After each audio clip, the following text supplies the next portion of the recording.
מחוץ לממשלה.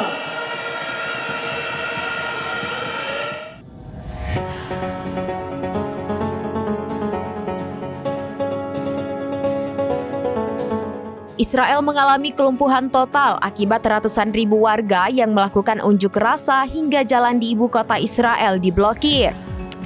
Hal itu terjadi usai 6 sandera Israel tewas di jalur Gaza. Selain itu, tidak ada penerbangan yang dilakukan sebagai bentuk kemarahan.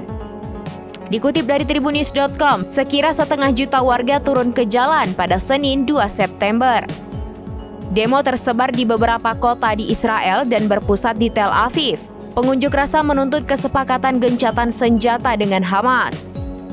Lantas, Federasi Serikat Pekerja terbesar Israel, Histadrut, menyerukan pemogokan umum untuk menekan pemerintah mencapai kesepakatan senjata. Serikat Pekerja mengatakan Bandara Ben Gurion, pusat transportasi udara utama Israel, akan ditutup pada Senin 2 September pukul 8 pagi waktu setempat. Hal itu dilakukan untuk menutup atau mengganggu sektor utama ekonomi Israel, termasuk perbankan dan perawatan kesehatan.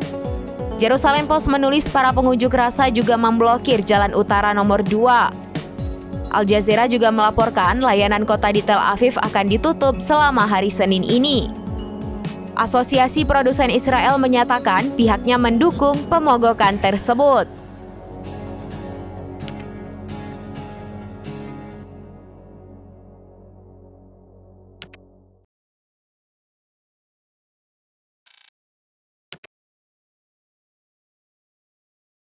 Download Tribun X sekarang, menghadirkan lokal menjadi Indonesia.